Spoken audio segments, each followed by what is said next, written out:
বেসরকারি মিডিয়াতে বিজ্ঞাপন হচ্ছে ভোট দিবেন কিসে ... যারা ফরজ নামাজের খোঁজ থাকে না, তাহাজ্জুদের নামাজ পড়ে তারা ভোট কেন্দ্রে আসতে চায়। আগামীকাল ইলেকশন কমিশন ঘেরাও হবে। ফ্যাসিস্ট আমলের ইলেকশন কমিশনের যেই পরিণতি হয়েছিল তার থেকেও ভয়াবহ পরিণতি হবে এই ইলেকশন কমিশনের।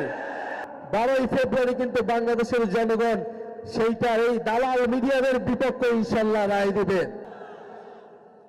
আমরা আজকে কিছুক্ষণ আগে একটা তথ্য জানতে পারলাম, ইলেকশন কমিশন একটা বিজ্ঞপ্তি দিয়ে বলেছে ভোট কেন্দ্রের 400 গজের আওতায় নাকি মোবাইল নিয়ে ঢুকতে পারবে না।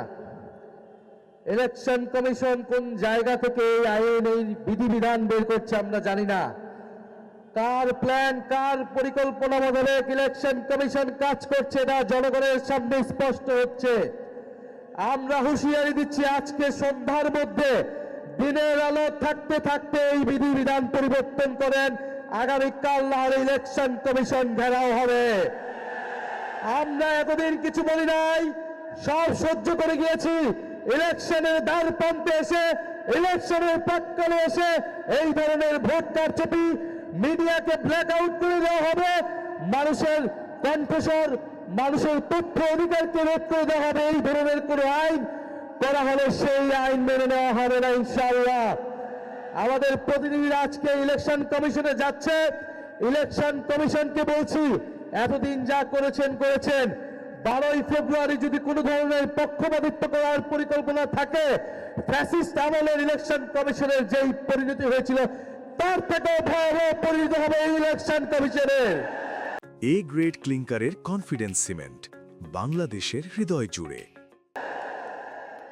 আমরা প্রশাসনের ভাইদেরকে বলছি, পুলিশ সেনাবাহিনী ভাইদেরকে বলছি, আমলাদেরকে বলছি, আপনারা আমাদের ভাই, আপনারা এই দেশের মেধাবী সন্তান, আপনাদের উপর দেশের আমানত, গুরু দায়িত্ব আপনারা পালন করবেন। আগামী 12ই ফেব্রুয়ারি আমরা সামনের দিকে আগাতে চাই, ফ্যাসিস্ট আমল থেকে আমরা সামনের দিকে আগাতে চাই।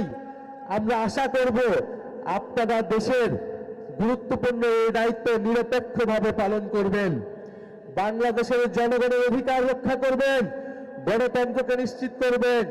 মনে রাখবেন, গণ অভ্যুত্থানের হাজারো শহীদের, হাজারো মানুষের রক্তের উপরে দিয়ে এই নির্বাচন হচ্ছে। এর সাথে বিশ্বাসঘাতকতা করলে বাংলাদেশের মানুষ আপনাদের কোনোদিন ক্ষমা করবে না, করবে না, করবে না। মিডিয়ার ভাইদেরকে বলবো, মিডিয়ার হাউসদেরকে বলবো, আমরা দেখতে পাচ্ছি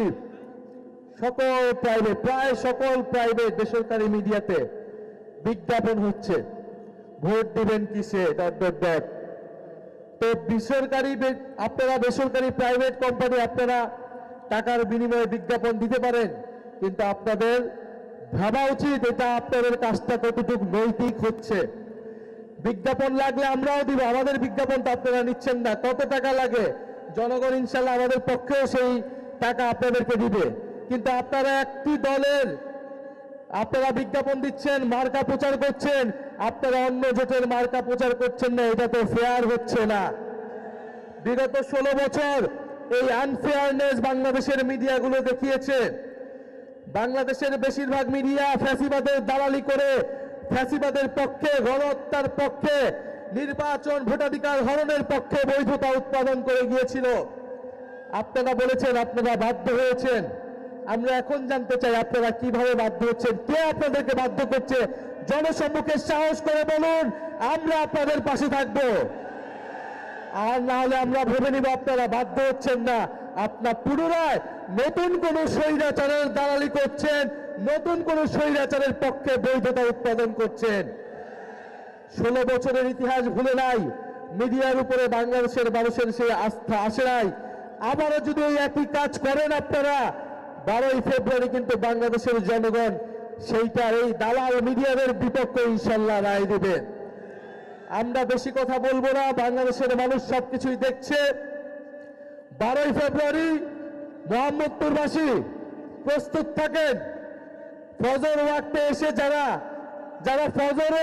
যারা ফরজ নামাজের খোঁজ থাকে না, তাহাজ্জুদের নামাজ পড়ে তারা ভোট কেন্দ্রে আসতে চায়, তাদের পরিকল্পনা কি বাংলাদেশের মানুষ জানেন। আমরা ইনশাল্লাহ থাকবো, ভোট কেন্দ্রে থাকবো। ভোট কেন্দ্র যদি দখলের চেষ্টা করা হয়, ইনশাল্লাহ শক্ত হাতে লাঠি হাতে তরুণ সমাজ প্রতিহত করতে হবে 12ই ফেব্রুয়ারি। আর এই মোহাম্মদপুরবাসী রিক্সা মার্কাকে জয়যুক্ত করে ফ্যাসিবাদ বিরোধী কারা নির্যাতিত আলেমকে জয়যুক্ত করে ইসলামের পক্ষে ভোট দিবেন। গণঅভ্যুত্থানের পক্ষে, সংস্কারের পক্ষে ভোট দিয়ে আল্লামা মামুনুল হককে আপনার আগামী সংসদে পাঠাবেন। আমরা ইনসাফের পক্ষে, দুর্নীতির বিপক্ষে, সংস্কারের পক্ষে, আধিপত্যবাদের বিপক্ষে নতুন বাংলাদেশ প্রতিষ্ঠা করব ইনশাআল্লাহ।